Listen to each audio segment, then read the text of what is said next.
श्रोते हो, श्राव्य कथा मराठी या चॅनलवरती आपले स्वागत आहे.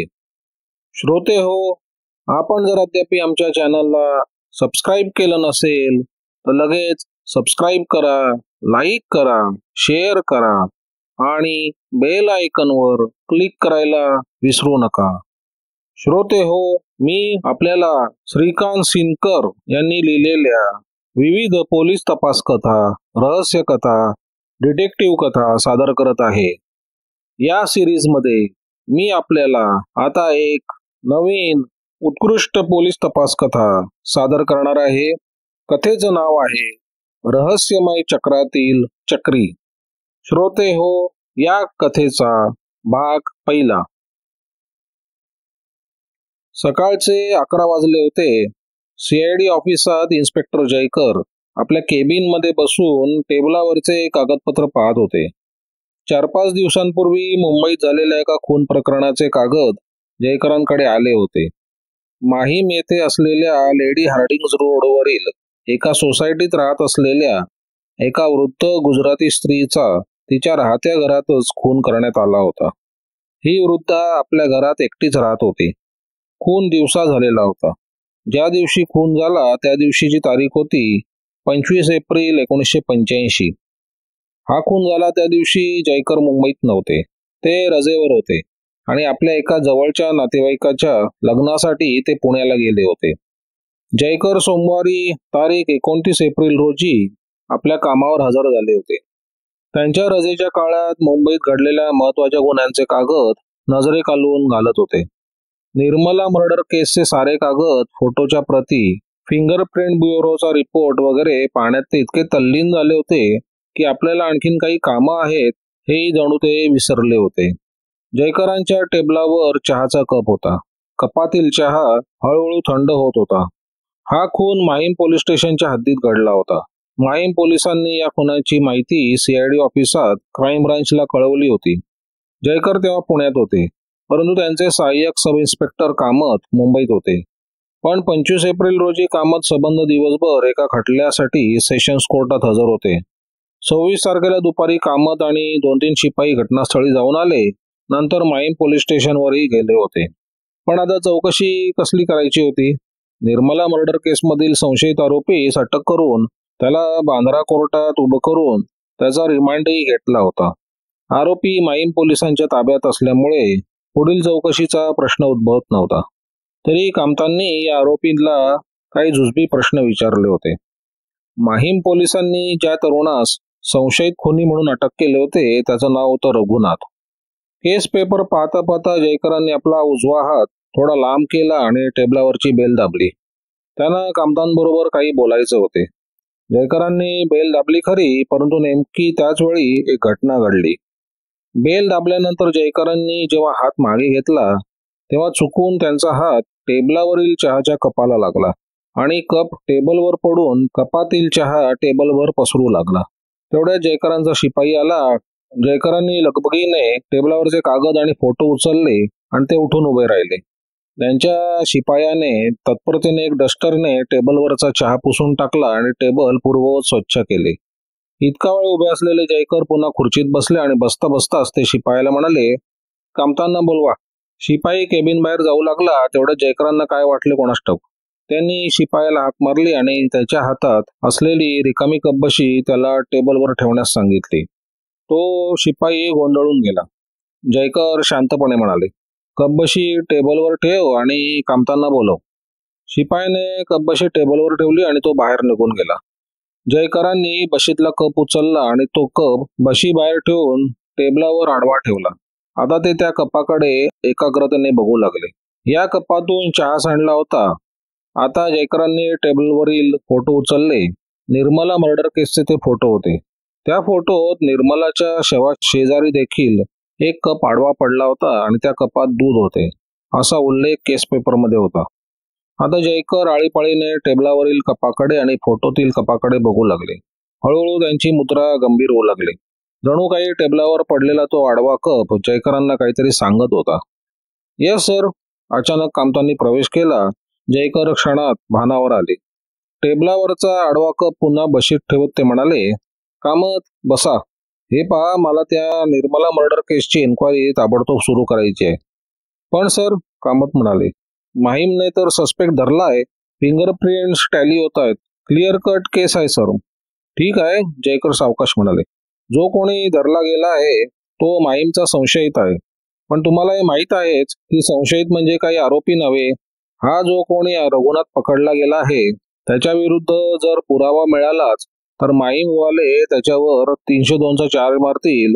पण मुख्य म्हणजे पुरावा मिळाला पाहिजे. जयकरांचे हे बोलणे ऐकून कामत काहीसे गोंधळले. जयकरांना नेमकं काय म्हणायचं आहे ते त्यांना समजलं नाही. मात्र ज्या अर्थी साहेब असं काहीतरी बोलतायत त्या अर्थी त्यांच्या बोलण्यामध्ये काहीतरी तथ्य असावं हे मात्र कामत समजून चुकले. त्यांनी शांतपणे विचारले, एक्सक्यूज मी सर, तुम्हाला या केसच्या बाबतीत काय वाटतं? सांगतो, जयकर चटकन म्हणाले. हे केस पेपर वाचून मला जी माहिती समजली आहे त्या अनुषंगाने मी हे मर्डरचे फोटो बघितलेत. केस पेपर मधील माहिती आणि फोटो मधील दृश्य पाहून मी एका निष्कर्षाला आलो आहे. कोणत्या? हा रघुनाथ उर्फ रघु मर्डरर नाही, जयकर शांतपणे म्हणाले. आता कामत जरा गंभीर झाले. त्यांनी अनेक वर्ष जयकरांबरोबर काम केले होते. साहेबांनी काहीतरी आराखडा बांधला असणार याची त्यांना कल्पना आली. ते गप्प बसून राहिले. जयकर पुढे म्हणाले, आपण हा गुन्हा पुन्हा बांधूया. कदाचित आपल्याला काही दुवे सापडतील. चला गाडी काढा, स्टाफला बरोबर घ्या, माहीमसाठी मेमो तयार करा. त्यांच्या आरोपीला आपण ताब्यात घ्यायचे आहे. जयकर उठून उभे राहिले तसे कामत बाहेर निघून गेले. टेबलावर पडलेला एक फोटो उचलून जयकर पुन्हा बारकाईने बघू लागले. निर्मलाच्या मृतदेहा शेजारी आडवा पडलेला कप त्यांचं लक्ष वेधून घेत होता. आणखी थोड्याच वेळात जयकर आणि कामत आपल्या स्टाफसह माहीमला जाण्यास निघाले. खून 4-5 दिवसांपूर्वी झाला होता. जयकर मुंबईत नसल्यामुळे शिवाय ते रजेवर असल्यामुळे घटनास्थळी ते जाऊ शकत नव्हते.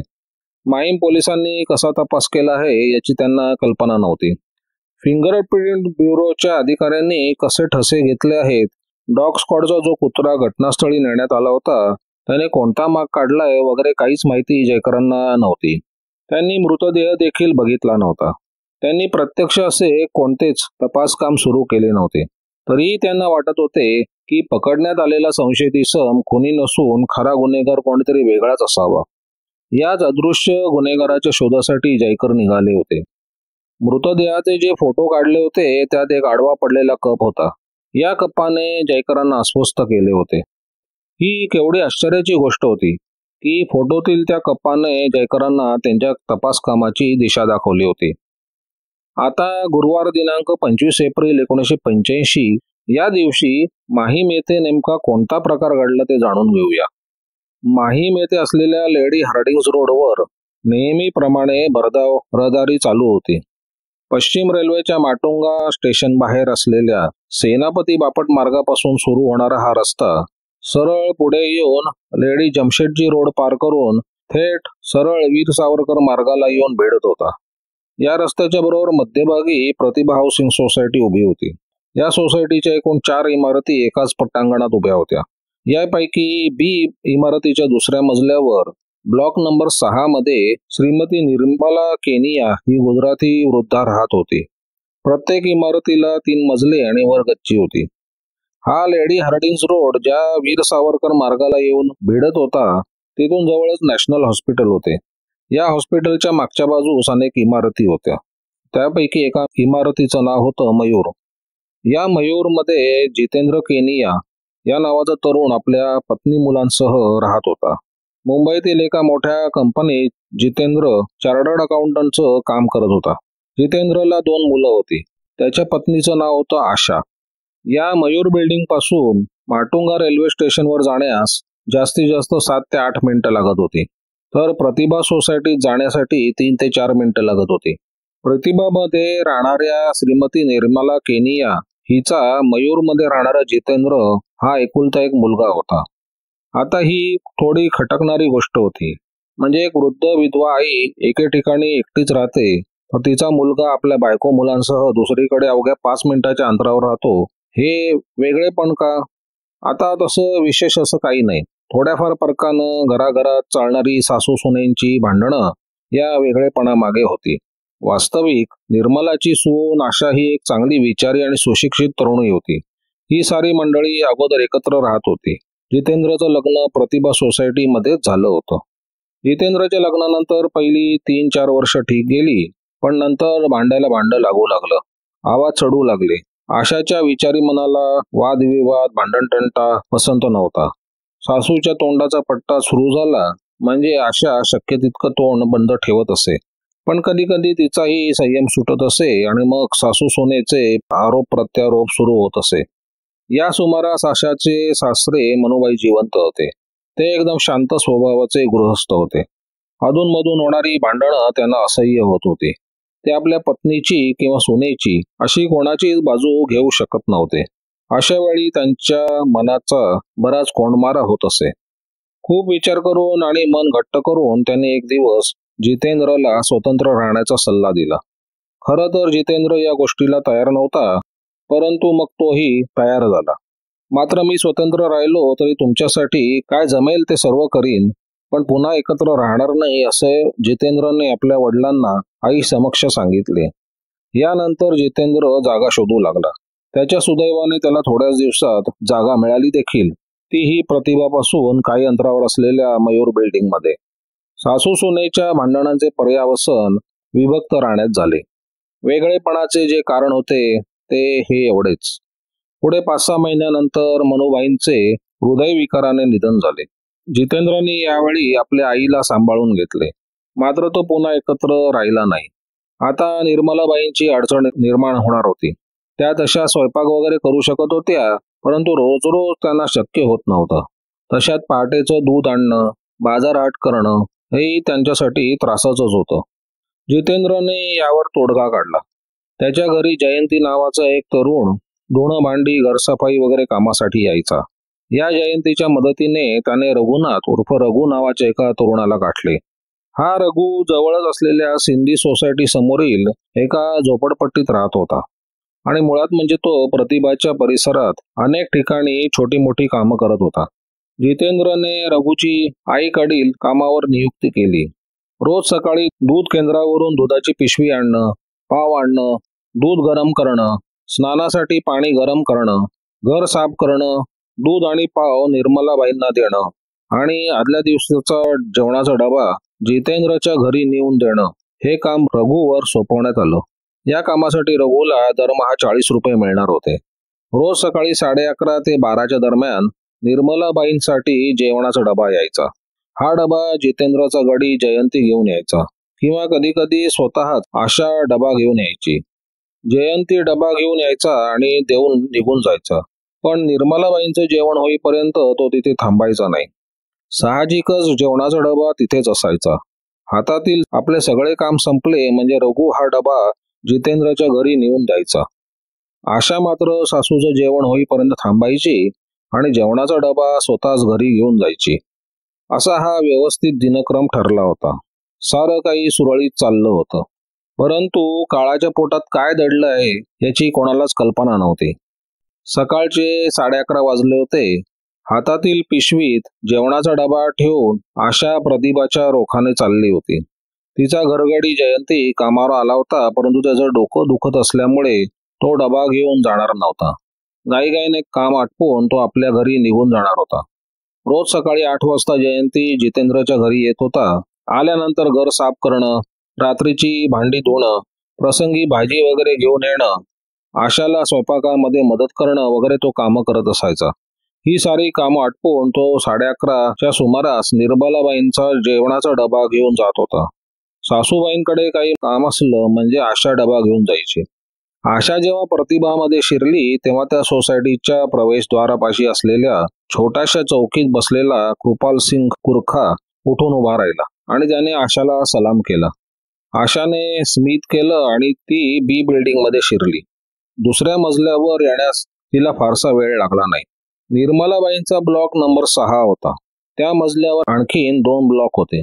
जिन्यातून वर येता येता डाव्या हाताचा 4 नंबरचा ब्लॉक परांजपे नावाच्या गृहस्थांचा होता. मधला 5 नंबरचा ब्लॉक डॉक्टर काळे यांचा होता.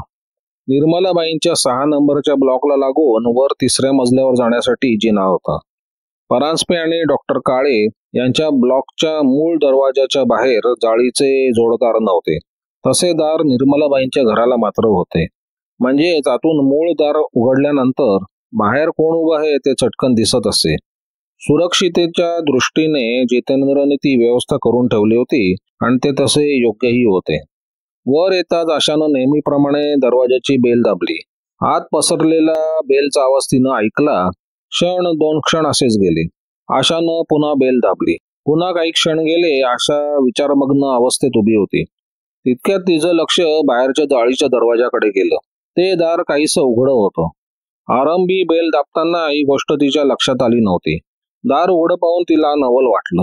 आता आशाच्या लक्षात हेही आलं की आतला दरवाजा देखील उघडाच आहे.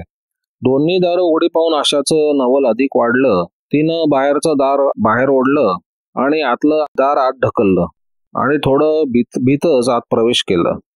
आशा आत शिरली खरी, परंतु एका क्षणात ती भयभीत झाली. भीतीनं तिचं अंग थरथरू लागलं. तिच्या हातातील डब्याची पिशवी खाली पडली. आतील दृश्य पाहून आशा एकदम किंचाळली आणि रडत ओरडत ती बाहेर धावली. समोर परांजपेचा ब्लॉक होता. आशानं त्या ब्लॉकच्या दरवाजाची बेल जोरजोरात वाजवण्यास सुरुवात केली. क्षणार्धात दरवाजा उघडला. सतत वाजणाऱ्या बेलचा आणि दरवाजावर पडणाऱ्या धडकांचा आवाज ऐकून परांजपेचा मोठा मुलगा प्रकाश चकित झाला होता. त्यानंच घाईघाईने दरवाजा उघडला. प्रकाशच्या मागे त्याची आई उभी होती. दार उघडताच आशा त्वरेने आत शिरली आणि तिनं सौ परांजपेंना घट्ट मिठी मारली. तिच्या तोंडून एकही शब्द बाहेर पडत नव्हता. तिनं थरथरत्या हातानं आपल्या ब्लॉककडे बोट दाखवलं. तसा प्रकाश वेगानं निर्मलाबाईंच्या ब्लॉकमध्ये शिरला. ज्या वेगानं प्रकाश ब्लॉकमध्ये शिरला होता त्याच वेगानं तो धावत बाहेर आला. आता तोही काहीसा घाबरलेला होता. ब्लॉकमध्ये शिरता शिरता तो धापा टाकत म्हणाला, आई आई, दादी मांचा खून झालाय. प्रकाश धावतच गॅलरीत आला आणि त्यानं वरूनच मोठमोठ्याने ओरडून कृपाल सिंग गुरख्याला आणि इतरांना हाका मारण्यास सुरुवात केली. प्रकाश गोंधळला होता. काय करावं ते त्याला समजत नव्हतं. तो आपल्या टेलिफोन पाशी धावला. एका क्षणात त्यानं रिसिव्हर उचलला, पण पुन्हा गोंधळला. प्रतिभा सोसायटी माहीम पोलीस स्टेशनच्या हद्दीत येत होती. आपण ज्या पोलीस स्टेशनच्या हद्दीत राहतो त्या पोलीस स्टेशनचा टेलिफोन नंबर काय आहे हे प्रकाशला माहीत नव्हतं. तसं ते सहसा कोणालाही माहीत नसतं. प्रकाशला माहीत होता तो पोलीस वायरलेस व्हॅनचा 100 नंबर. त्यानं चटकन 100 नंबर फिरवला आणि तोही पोलीस कंट्रोल रूम मध्ये संपर्क साधला. सुमारे 10 मिनिटातच पोलीस वायरलेस व्हॅन सायरनचा आवाज करत प्रतिभाच्या आवारात येऊन उभी राहिली. वायरलेस ऑफिसरनं घटनास्थळी भेट दिली.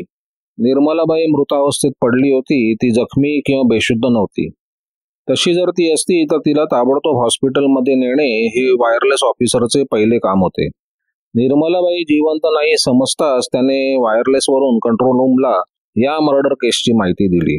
कंट्रोल रूमने या घटनेची माहिती माहीम पोलीस स्टेशनला दिली आणि साधारणतः 10 मिनिटातच माहीमची पोलीस पार्टी घटनास्थळी येऊन पोहोचली. एका खुनाचा तपास सुरू झाला.